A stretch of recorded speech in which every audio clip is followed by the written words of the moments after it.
welcome everyone. The current session is Being Green in a Not So Green World. Almost through day one here for the summit. I wanted to introduce you all to Jessica Lewis. She's born and raised in Philadelphia, Pennsylvania. Jessica Lewis is a serial entrepreneur, proficient businesswoman, consultant, and community-oriented leader who projects a high level of technical competence, self-confidence, and authority, and enthusiasm in doing what she loves to do best.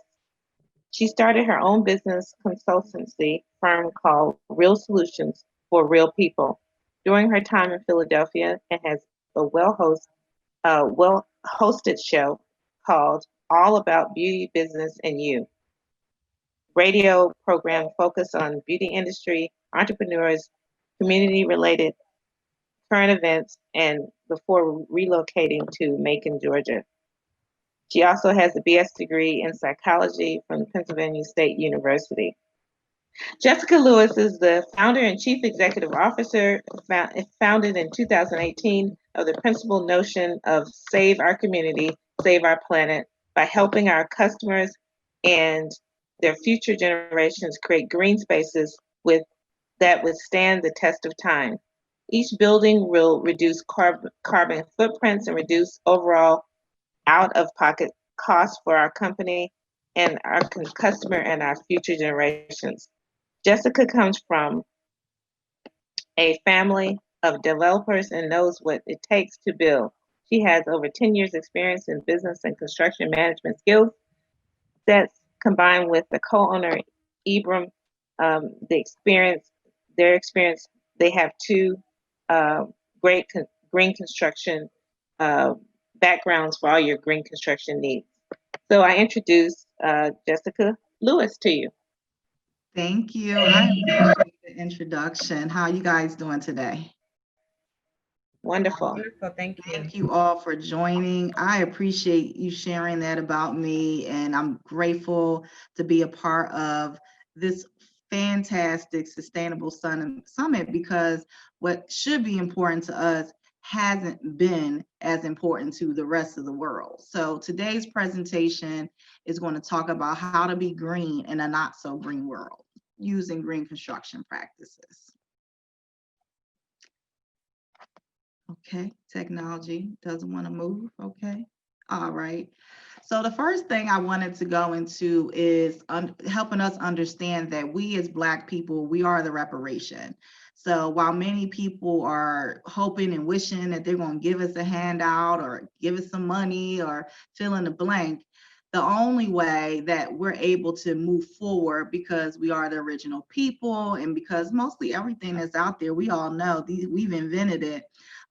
This here is our opportunity and time to become our own reparation. And so a part of that is allowing for Africa to be great again, not only just the diaspora, but the continent itself. And a lot of what we're doing in my company, as you guys will see, is a way for us to bridge the gap between the two continents. So first things first, you're going to learn about who I am and who my company's partner is and what we do. For starters, some of the very first things that are very important to us and how we do things is partnership. So my partner, whose name is Ibrahim Smith, aka Stephen Smith, is a minority just like myself. He and I are both African American. We have a combined experience of over 40 years. I've built anywhere from a tiny container home up to multi-high-rise apartment complexes. He has built anywhere from a traditional stick-built house all the way up to building dams and many other types of large-scale projects. So combined with all the things and experiences that we've done, we have over 40 years of experience working in residential and commercial development. We've done renovations and remodeling. We've done urban as well as rural development. So the goal behind our company is to bring all the experience together so that everyone can have a piece of what we've kind of developed over the years in varying capacities, domestically and internationally. And so some things that people don't know is that we have 3 locations. We have a company that was originally started in Wyoming. That's how I got my start. I actually started on the West Coast, and then this company here is one of the companies that I work for. I actually built that particular house. That was one of the first houses I built. And so as you guys start looking up shipping container homes, you'll see this particular house showing up everywhere, whether it's YouTube or Pinterest or wherever. And the goal behind my wanting to get into this industry is because there had to be a way that could help the end user or the inhabitant have a better quality product, but also a better quality experience. So most of what we deal with is net zero or zero net home structures designed to each person's specifications. So all the properties, whether it's residential or commercial, is all custom made. So we have one in Pennsylvania. I'm originally from Philadelphia, and currently I'm in Macon, Georgia. And actually we have an office now in New York, which is not on this slide. Some other things that's very important to us is how we can set aside our nonprofit capabilities. We actually are in the completed stages of being a 501c3, and that focus is to rebuild communities using recyclable materials. If you guys did not know that, green construction is basically the reuse of varying types of materials that may have had its original purpose for something else, but now it's being used. So in our case, it's the shipping container. They usually are sitting on ports doing nothing all day long, waiting for us to choose them for a project. And so with that, that's kind of what we're doing. So our focus is rebuilding communities. Our specific focus with the nonprofit is looking for the spaces that no one wants to do business in, whether it's rural or urban. So I go into the hoods, as they call it, and that's where our focus is. So we want to stop gentrification. And one of the ways that you can stop gentrification is for our neighborhoods to stop looking bad, so to speak. And so our focuses are acquiring small lots or plots of land in the inner city in areas that are blighted or have high poverty. And we're going to build in those neighborhoods. And you guys will see later some of the types of things that we will be building and have built already. And the goal behind that is to reduce gentrification. So I'm just one company. It's hard for me to do it by myself, but our goal is to acquire the land, build something there that is aesthetically pleasing to the neighborhood, but also incorporates the neighbors into it. And so another focus of our nonprofit is ex-offenders and veterans. We want to be able to hire our ex-offender and veterans. For us, those are the 2 hardest groups to be able to acclimate back into society. So for a veteran, it's the civilian side. For ex-offender, it's just joining society and being recognized as a human and not a criminal. So it's kind of hard for them to remove that stigma. So that's kind of our focus. Our partnerships are very important within this process. By us having strong partnerships and fostering those partnerships through projects and collaboration, it allows for us to have a much greater impact.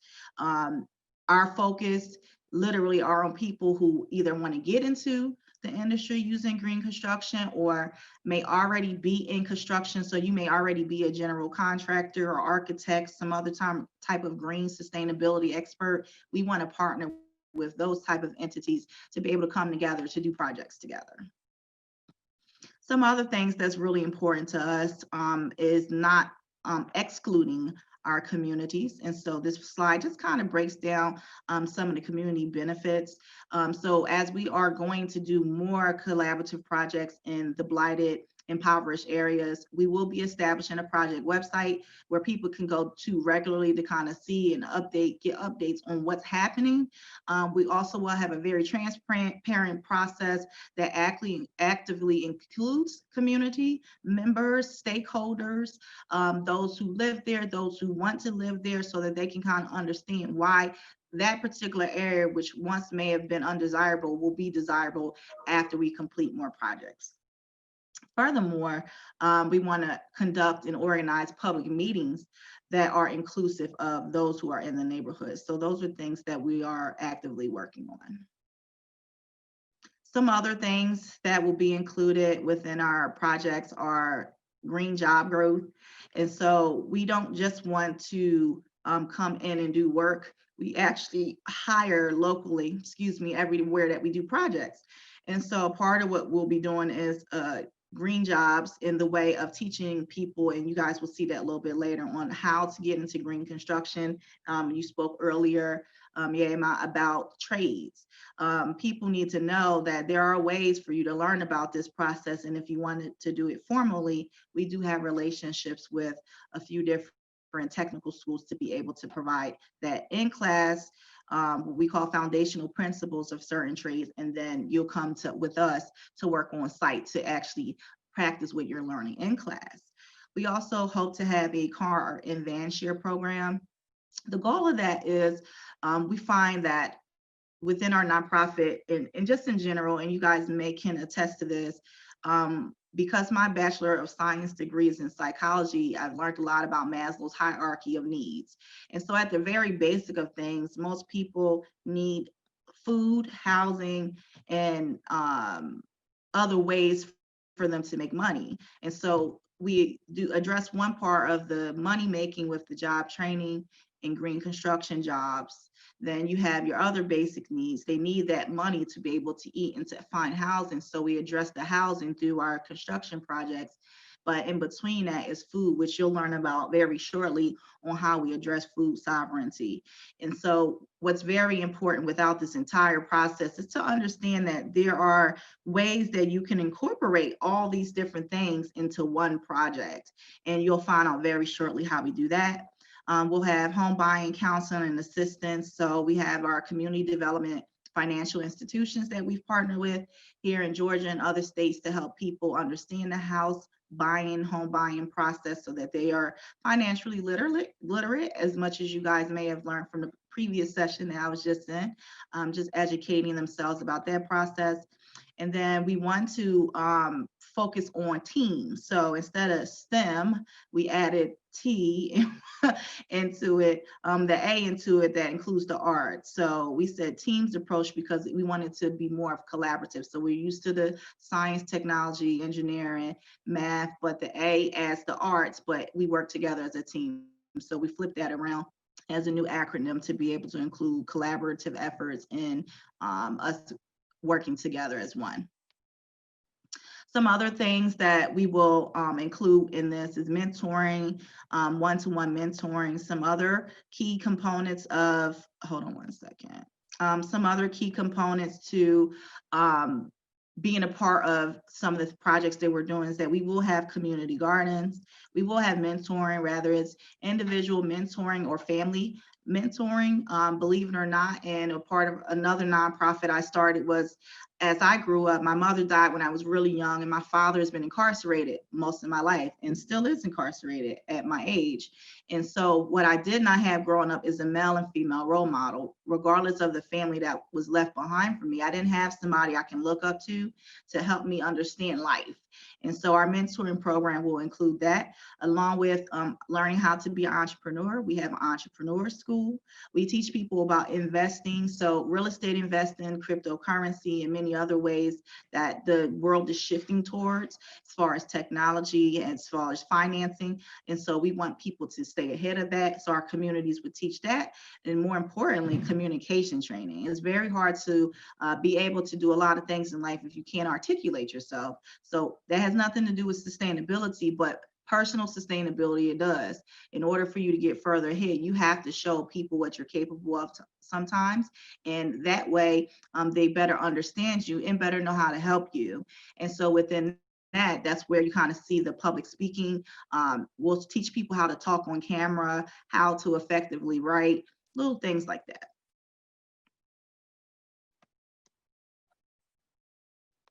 Technology's freezing up. The Green Building Construction Apprenticeship Program, what's great about that when we talk about jobs, just so we can go into that a little bit deeper, is some of the things that you mentioned earlier to Yema. So understanding what all goes into a zero net house. So that means from the appliances to the building materials to the other off-grid and sustainability practices. A part of our program will include that. The very top of that program people will learn trades related activities. Then midway through, they will begin learning about the green construction practices in relation to the trade practices. And then at the very end, they'll learn how to become their own boss. So most apprenticeship programs, you are going to be working for that person. And instead of working for us, we want people to work with us. And so the Green Apprenticeship Program, upon graduation, each graduate actually will become an entrepreneur. We will, toward the end of that programming, help them set up their LLC and get them situated so that they can become subcontractors to our company, versus them working for us. And I'm just a different type of person, guys. Yes, I've had real jobs, whatever that means nowadays, but I'm an entrepreneur at heart. Almost every job I worked at, I don't think I worked at more than 2 years. I've always told my bosses off. I always felt like I was smarter than them.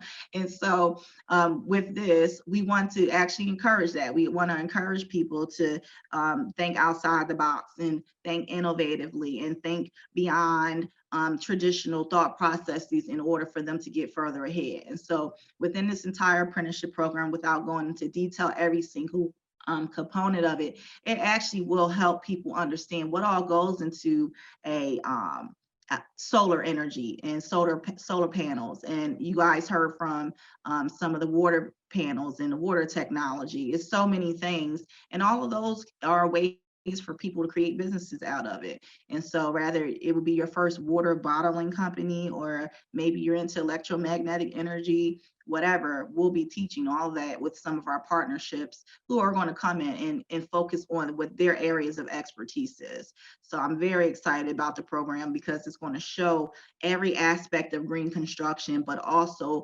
educate the end user, that participant, on how to capitalize off of the industry in a way to kind of make it a norm, because green construction is not a norm if you don't know that, but more importantly, be able to help people understand how we can make it a norm by us all working together.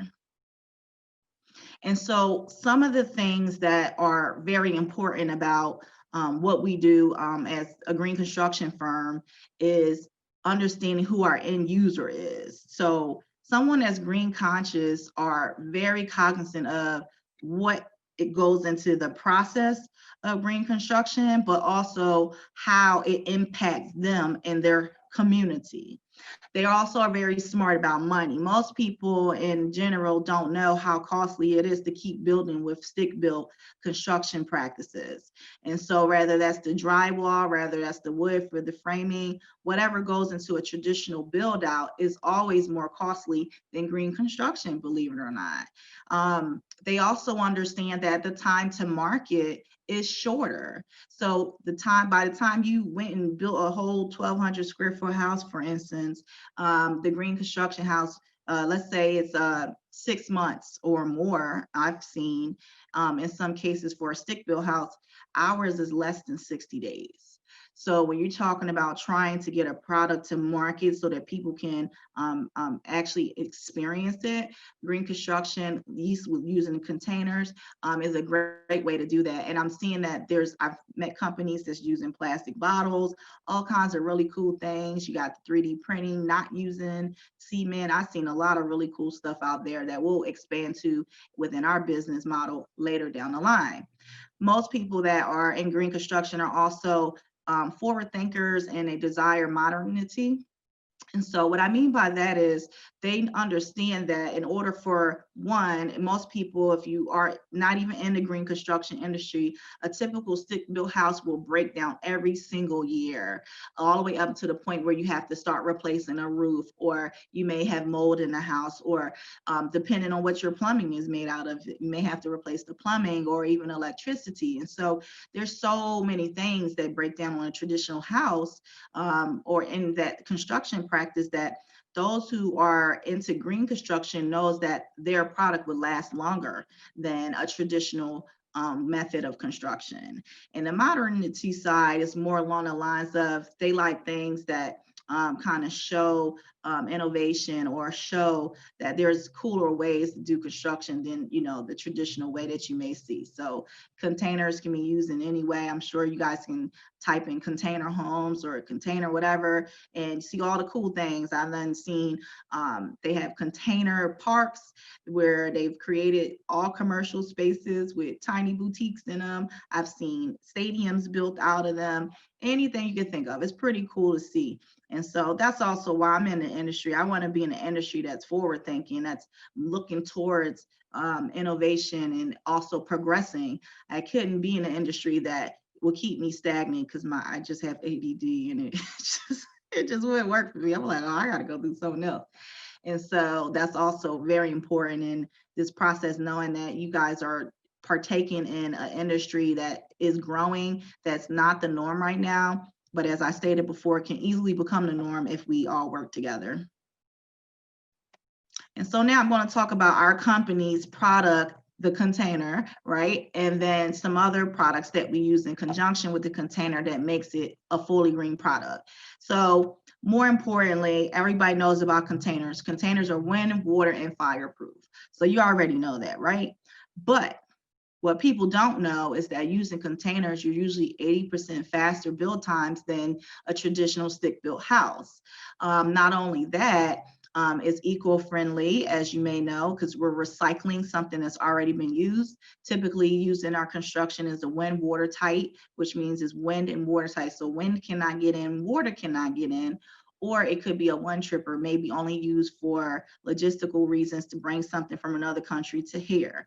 The durability of it is most containers can, it doesn't matter how they're stacked up or how they're constructed, but they can withstand up to 150 miles per hour. And so what that means is in those areas, let's talk, this is why I got into it. If I hadn't mentioned that before, I got into it because of disaster relief. I kept seeing the fires that was happening in California, the flooding in Texas, and then of course, all the tornadoes that was happening in the Caribbean and all these other places. And it disturbed me to see how long it took for communities to rebuild when doesn't matter where you're going to where there's a container at a port. So I don't really understand why it wasn't being used as a part of construction, but I use it. And I encourage you guys to start using it if you didn't want to get into real estate development. It's a great way to build bunkers. It's a great way to build grow pods, which you guys will see later when it comes to food sovereignty. And there's so many other things that you can use the container for that can solve a lot of challenges that we have in our communities. And so this particular slide just explains to you how we use the container, which is the project that we've done on the left, with something called Smart Steel, which is the product that you see on the right. Smart Steel is 2 pieces of galvanized steel with R49 insulation in it. So R49 is not even something that you can buy in a Home Depot or a Lowe's. This is a specially made product for this product, which is called Smart Steel. Smart Steel is recyclable, is windproof, is water fireproof, as well as waterproof. So what's great about that, I combine the container with the Smart Steel, and that's also why our build time is less than our competitors, because these 2 products together, the container fitting together like Legos, and the Smart Steel, which is panelized material, by the way, fits together like puzzle pieces. Combining those 2 together actually allow for us to build at a very fast pace. But more importantly, this product, the Smart Steel on the right, or maybe your left side of the screen, is actually recyclable just like the container is. And so what does that mean for someone that's in that product? It means that you have a cleaner environment. It's closed cells. So what that means is if you're living inside of it, you are not exposed to what's inside of it. So as I told you guys, it's R49 insulation. The reason why you can see it this way here is because it's open, because we're showing an example, but typically it's not an open cell product. So what that means is water also does not penetrate it. So a lot of the times when people are starting to get sick, so if you have allergies, if you're starting to notice that you or your children or even your animal's body is starting to break down in ways that he's like, I never had allergies, nothing wrong with me. It's probably because you're allergic to your house. The drywall is going to break down at some point in time. The siding always will penetrate, because if something hits it hard enough, it's going to crack it. And now it has an opening where water and other things can seep through it. So when you're talking about traditional versus the green construction, if this is the green construction process, that let's say that will be the new norm, that product will actually be a way for people anywhere in the world. So containers are everywhere. Smart Steel is actually made in Roberta. So either way, the Smart Steel product is something that's custom made to each project. It's so lightweight, it can easily be shipped to anywhere in the world. And this product actually helps with the overall environment within the home as far as energy savings. So the R49 insulation, because of the thickness of it, it keeps homes warmer longer and cooler longer. So we'll get into that a little bit later as far as the HVAC systems and things like that. But for this product here, it actually helps with being able to very easily use as a product that can help the end user stay healthier. Let's just say you don't want to use containers. This is also a standalone product. It breaks down here that it's termite and toxic mold resistant. Again, when you're talking about things that you're going to use in your home that you have to live with every day, guys, you have to be really mindful of what's going inside your house. Drywall is terrible. I know, I hope I'm not offending anybody in the industry, but drywall is terrible. Using wood frame is terrible. Just if you ever experience a water leak in your home, you understand what I'm talking about right now. I've lived in houses that had black mold in it.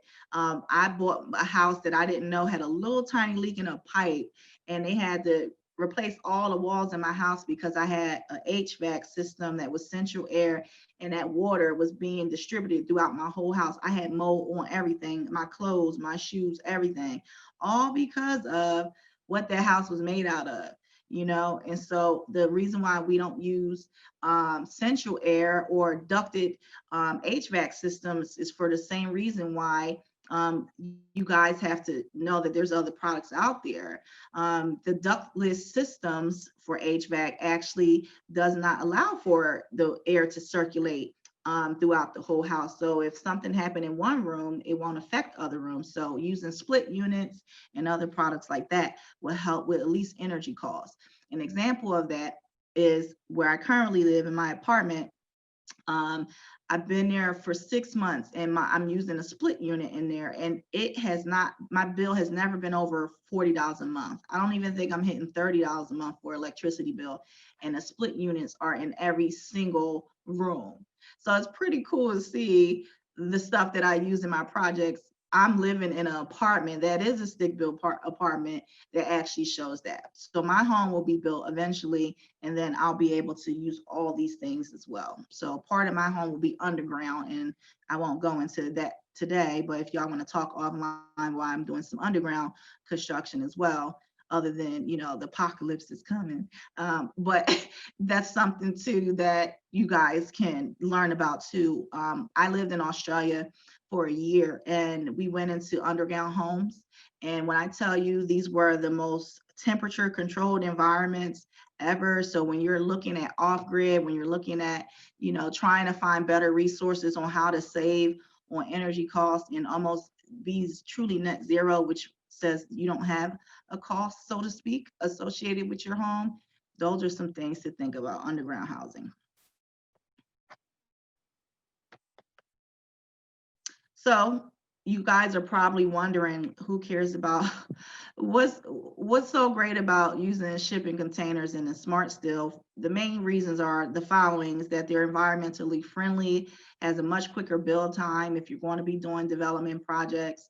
They're wind, water, and fireproof, flexible aesthetic, so it doesn't matter what you want your home to look like. With a container Smart Steel, you can make it look like that. It can be anything on the outside, which you guys will see some examples later. And it's a much more affordable process. So, Kangen water. This product, what I like about it, and I have one in my home, and they are a little costly, but when you're talking about someone asking a previous session about household water and how can you, if you are not using some of the water technology that was mentioned on the panels, how can you control the water in your home? The Kangen water machine, what I like about it is that, one, it produces alkaline and acidic water. So alkaline water is anything above 7, and then you have your acidic, that's anything below. And so what's great about all of this is that for a community, a tribe, or a space that doesn't have access to clean water, this machine can easily get attached to your sink. And when it's attached to the sink, it provides all these functions. And let me be very clear, guys, this is not a sales presentation. I'm just telling you, one, I'm not just talking to you guys about what I do, is I'm actually living this life. So I just want to share some things with you guys so y'all understand that there's technologies out there that can help with different things. So as you can see on this slide, you can make your own alkaline water. You can make your own acidic water for cleansing vegetables, everything. And I appreciate it. I think it was 2 sessions ago with the young lady, Miss Felicia, with farming, when you have to be mindful of what you guys are eating, what we all are eating. Just because they say it's organic, what I learned is only one ingredient in something can be organic and it's considered. Apparently the internet says that Zoom is attacking it and that it needed to kick me out. So I connected to another connection. So, okay, so back here, the water machine is awesome for in-house use. For a community use, you guys learned about Mr. Moses West a couple days. This is a great product, the Palladian water technology is excellent. It's atmospheric water creation, great product. I appreciate learning from him and understanding how his product used. As you guys know, Flint, Michigan had some challenges with them breaking his machine there so that they couldn't get clean water. And now that's a product that could easily be used in larger communities to provide clean water at a much larger scale other than the machine I just showed you guys. All of them, what's great is that you'll have your local water source, right? You can sell any excess water. You can create a water bottling company. It's compact. Even his machine is not very big, believe it or not. And then I like the ease of installation of both of them. So the Kangen machine is just connected to your water. And then like your water spout in your home, and then the Palladium machine is something that can easily be connected through a hose, basically, through your water system. So that was pretty cool. But more importantly, you'll have a higher quality water infrastructure. So as far as energy goes, talking about sustainability, there's a huge push for solar, right? The future of energy is electromagnetic energy, because the magnets make its own energy, right? Much like Joule, if you took a science class back in the day. And so the electromagnetic energy is pretty nice for a number of different reasons. It allows for, again, communities to be off grid and not have to tap into local energy sources. This particular product that I came across recently actually is something that we'll be using in our communities, and it allows for us to become our own utility company. So any excess that the community is using, not using, we can sell back to the grid depending on that location. So it allows for many different things. It just has much greater output, 24-hour output versus solar only being a certain amount of hours per day. Not knocking solar or anyone that's in the solar industry, but when we're talking about moving forward beyond what we consider traditional at that time, which I guess at one point in time it was wind and turbine, and then it went to solar, and now, you know, they're moving on to other things. This is just something to take into consideration when you want to be fully off grid. I'm sure there's other ways out there that can be done, but I found a lot of value in electromagnetic energy, and a simple Google search will kind of teach you more about that. So what I liked about it, with all these things that you guys are learning, PACES. So PACES funding, if you are in the United States, PACES is through the Department of Energy. Any energy upgrades you decide to do to your residential or commercial property, PACES will pay for it 100%, and it's attached to your property and not you. So you don't have to qualify for credit. It's strictly focused and attached to your tax bill that you pay every year. It's a 30-year loan, and it has really, really low payments. So what I appreciated about that is that most states have that program, and it allows for you to do green construction, residential and commercial, energy upgrades, any other type of green upgrade. So even if it's a water technology, even if it's appliances, meaning like full-on things that can power a location, they're open to all of that. Wind turbine, all of that stuff is included in it. And then you have the SREX credit, which is smart energy credits, that basically you can use those credits as tax write-off and deductible. So just know, as you're getting into this green construction world, it doesn't have to be costly. It's just you have to be exposed to information that will allow for you to do these projects.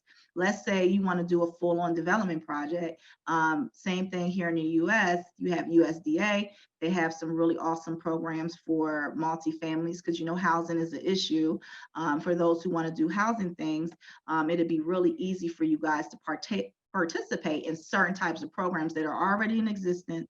You don't have to be a nonprofit to participate in these programs. And if you want a list of those and get more insight, definitely reach out to me and I can connect you to some of those things, because what I'm focusing on as a company is showing people the way of green construction, but also connecting you to those resources. So it's going to be really easy for you to transition into that world. So you can start from zero, not knowing anything, but the goal is to kind of get you into it so that you can start processing and being a part of this world.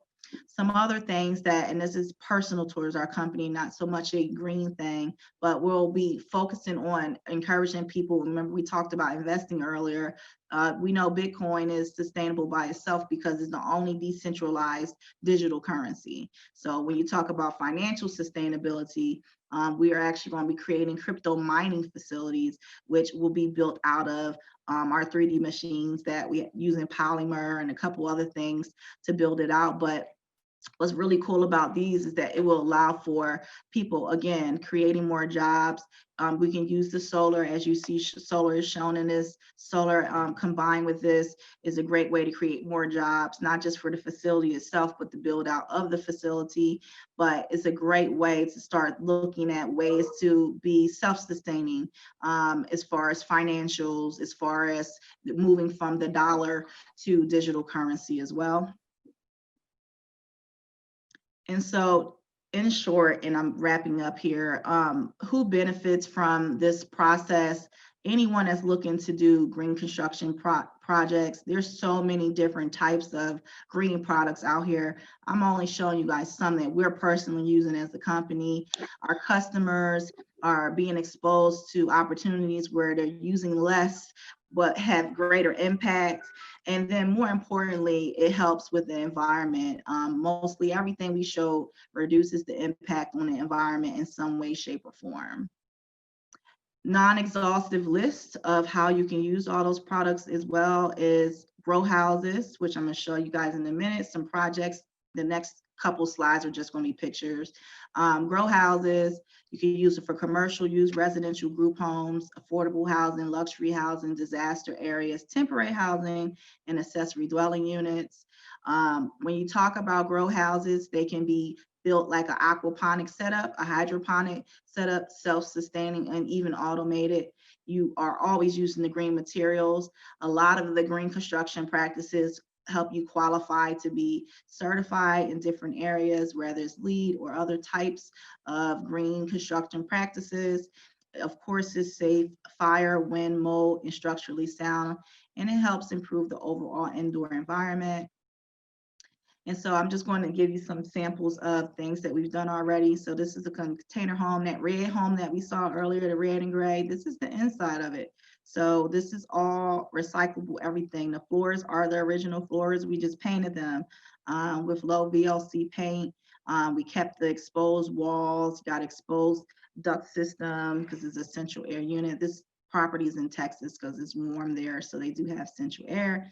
And this is just some of the options that you have. That's the red house. The previous slide is the inside of that. The slide on the right is a fourplex. Then you got your single family homes that can look just like a colonial, a traditional home in your neighborhoods.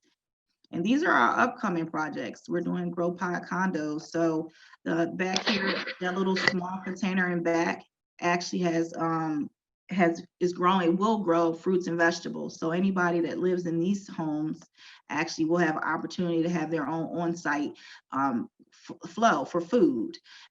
They of course can use it personally or offer it co-op or other opportunities for the community to purchase that product directly from them. So that will be our grow pod condos.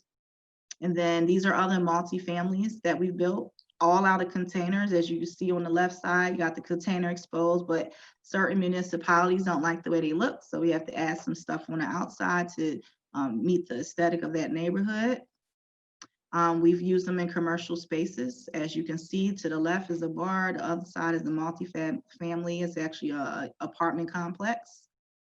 But more importantly, everything that we do within this green space, the goal is to provide affordable housing choices, transitional housing options to encourage people to aid in self-sufficiency, building sustainable homes that withstand the test of the weather and the times, removing target population from homelessness and poor quality housing, and then creating new businesses through our apprenticeship program. So again, we didn't focus on jobs, we wanted to help people start businesses. So with that, if you all have any questions, feel free to reach out to us. Our website is shippingliving.com. That's the same name on all social media platforms as well. You can always email us and call us should you want to discuss more about a specific project you had in mind. I'm a visionary, so somebody can like literally give me one sentence and I'm able to take their project and idea to a whole nother level with their insight and input and collaboration. So thank you guys. That's the end of my presentation. Yay, that was good. I like it. Thank you. Yay! Yay! Yeah, Yes. I say. Thank you. Yes. We are so impressed with you. We have Thank you. so many questions, Okay. and we have so many people interested in your entrepreneurial apprenticeship program. Is that online or is it going to be in Macon? Because we have some people interested in the Atlanta area asking how can they work with you in the Atlanta area? So please Okay. talk more about that. For sure. So for starters, we have a master class coming up. I'll stop sharing for a minute. We have the master class that's coming up. So the master class is all online. So anyone that wants to participate in that class, you can go to our website, shippingliving.com, where you can learn more about that. As far as the apprenticeship goes, so that's the actual hands-on trades part of it. I'm a registered Department of Labor program, and unfortunately, they do require that some of that is taught in class. So we have partnerships with, and I'm in Georgia, but we also have one national school that we work with. In Georgia, Piedmont and Central Georgia Tech, we have relationships with for those who want to learn like that type of construction. We have all those classes with a partnership with them, but those who are not in Georgia, Penn Foster is actually one of our construction partners as well for online classes. So let me say this, I would never put y'all in danger. You know, and we can argue all day whether or not COVID is real, but what I do know is that people aren't making good decisions about protecting themselves against it. And our company would never ask you to do something that we wouldn't do. And so this is why we had to shift all our stuff to being online classes so that people, one, can attend from anywhere, but also attend and be safe. I would never say, hey guys, you should go to a local school in your area. No, I would never do that to you guys. So just know online would be the best bet. With the master class that's coming up. In that master class, you guys are going to learn directly from me how it is to be in this industry. If you want to ever do real estate development using containers and green construction practices, how to forge your relationships, how to have conversations, how to partner with us to white label our products. So you may not want to do all the work, but let's say you want to still get in the industry. Everyone who graduates from our class will have ongoing mentorship moving forward from that class to be able to easily learn how to do everything. And we're holding your hand, showing you exactly what to do, how to have the conversations, and how to bring buy-in from the neighborhoods that you guys live in. I live in Macon, Georgia. It's the center of Georgia. It's much slower than Atlanta. But when I tell you, I've had some powerful conversations with the politicians, the local schools, and nonprofit organizations that's looking to collaborate with us. And we've created relationships with them already. I was very surprised to see how open they were, considering that Middle Georgia is a lot slower than Atlanta. Atlanta gave me more issues than, Middle Georgia. So wherever you are, the project can be done. You can do these same type of projects very easily, short periods of time, build from the ground up, create whole new neighborhoods, or give your existing neighborhoods facelifts. That's our goal. We're just giving facelifts. We're going to create some new stuff too, but the neighborhoods that are blighted, we're just building in those neighborhoods so they can get facelift, have the neighbors work on our projects, have them collaborate with us on starting their own businesses to begin building up their neighborhoods. So I said a lot, but you That's guys right. can participate in whatever way you see fit, but we're Yes, doing these yes, online yes. classes because it's safer for you all. Yes. Uh, Oh. yes. Go ahead, sir. Go ahead. Thank you, Sister Lutz. First of all, somebody stop me if I get carried away, because I got about 45 minutes of questions right now. Okay. We only got 7 minutes. All right. Sister Lewis, it has been confirmed you are a visionary.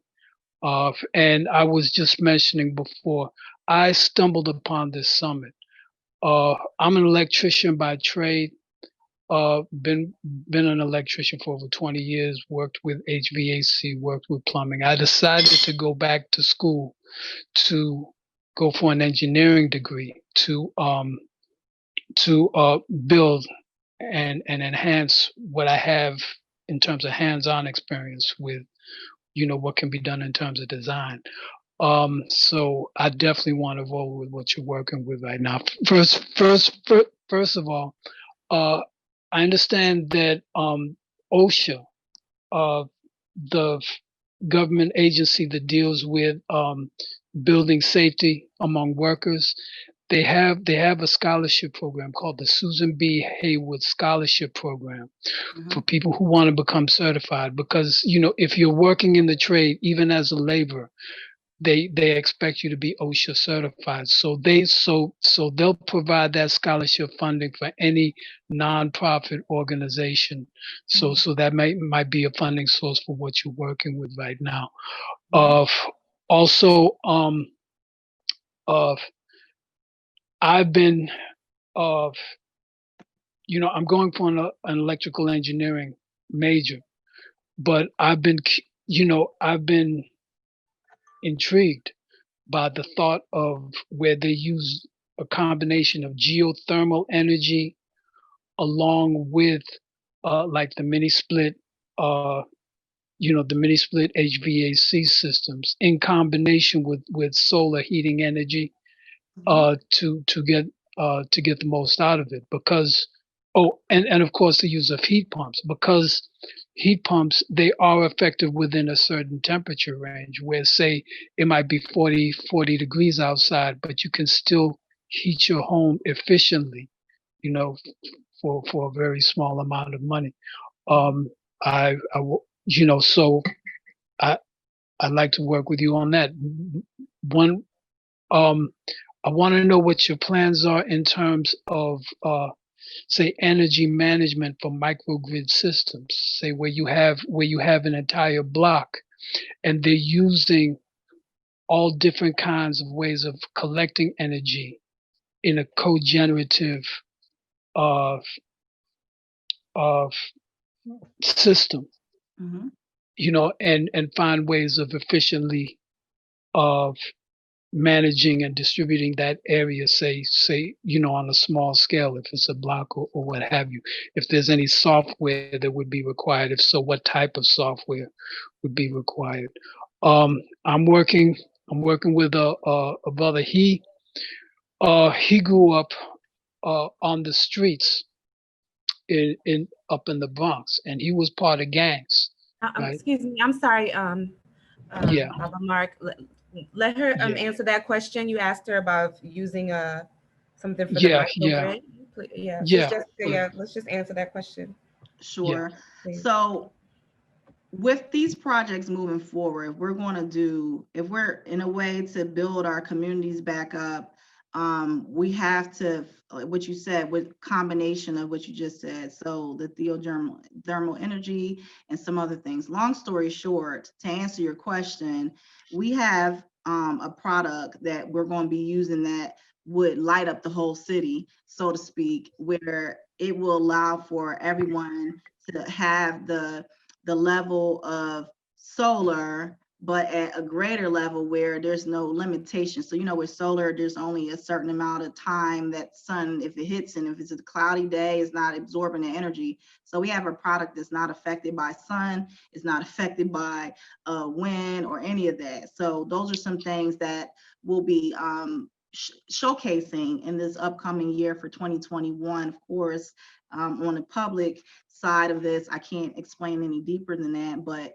we do have some solutions that we'll be participating in. If you're a part of the class, you'll get to do that. You'll learn about that, because that will help educate people. Yes, you Right. definitely need to talk to Jessica later. Now, to my knowledge, we have till 2:15. We have 15 extra minutes for this class. Or is that possible for you, Jessica, or do you need? Let's. Oh, okay. Because we knew questions, but the next session is a very big panel that I don't think we want to miss. It's like our biggest panel, so let's, Okay. Well, and not go too far over, please. Okay. We won't go over. Great. So let me say this right quick. So if your question is a loaded question, I want to say it's a loaded question, and we'll talk offline for the sake of time, because I don't want to be disrespectful to our organizers. Yes. Okay. Well, we have. Let me tell you the three different areas of questions that we have. One is, has there been work done in the Caribbean? The other question is about how do you anchor different ways of anchoring the container homes, and the other question was about detoxing the containers themselves, that they may have contaminants from the ports, or what they what they transported. And those are the main questions about anchoring. We do have a sister in Charlotte that has a container and wants to know how to anchor it. Okay, I'll start with the anchor. So for those who are on container projects, rebar is your friend. That's all I can say. And you put the rebar within the cement. So if you're laying a foundation, you'll have anchors, you'll have the rebar built into your cement. So you start with the rebar first, then you add your cement, and then you'll have some anchors towards the end where the containers would be, that you attach those anchors to the containers.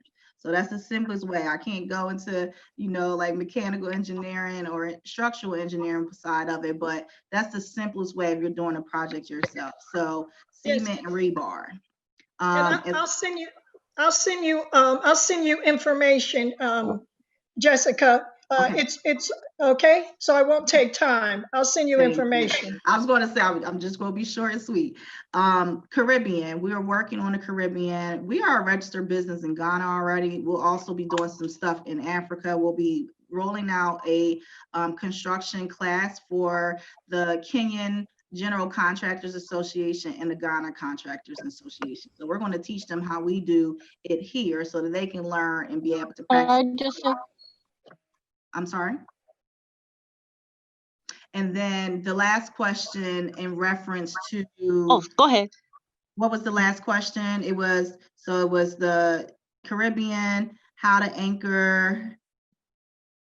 I thought it was And about what it's detoxing. sprayed with, but Yes, they're wondering spraying. about the chemicals that Oh, that was yes. chemicals that are sprayed at the ports, and things that may have been Been in the actual container. So Mhm. just for y'all information, they can never sell you something that had toxins in it. So they would never sell you anything that had chemicals in it. They can never sell you anything that transported nuclear, radioactive materials.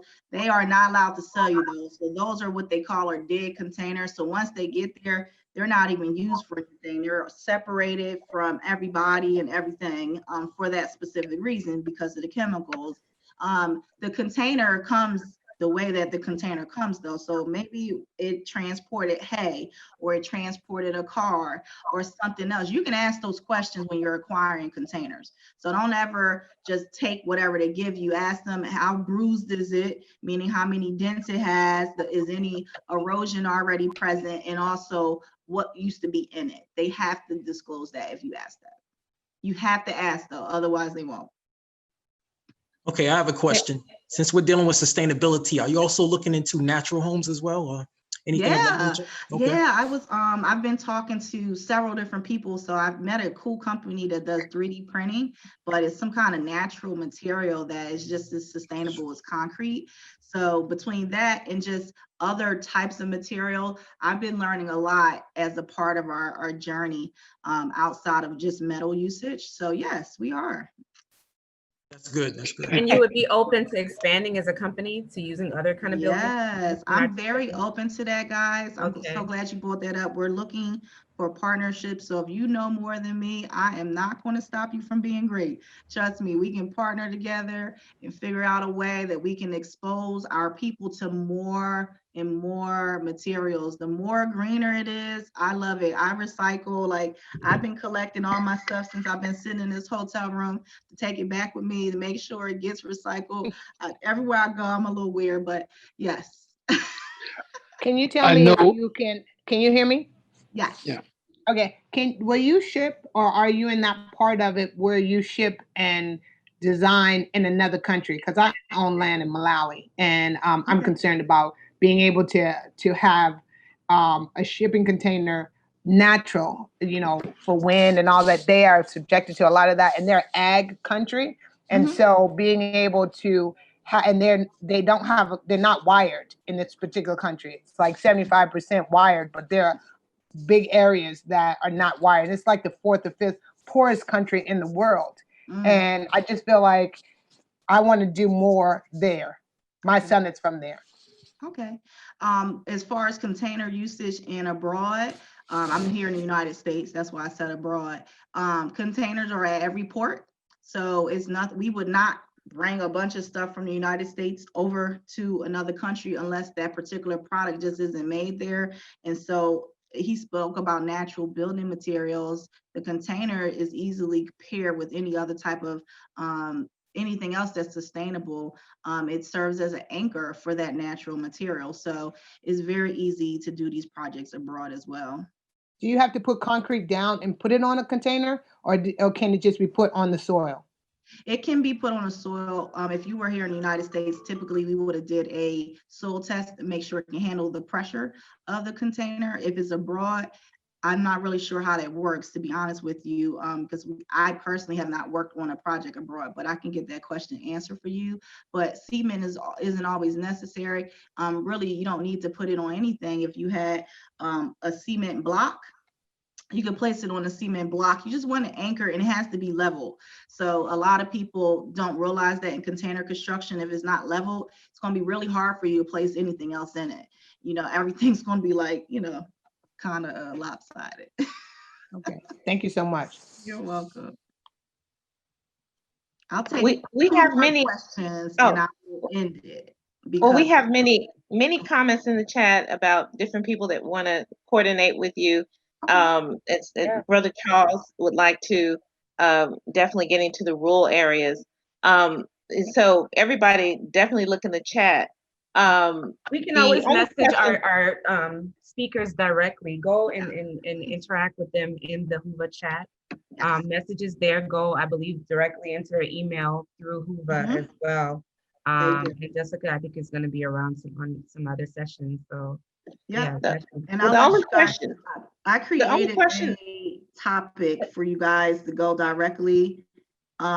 You can send me a message directly to our audience, Being Green in a Not So Green session. And I also created a new topic as well. So if you click on, I think it was,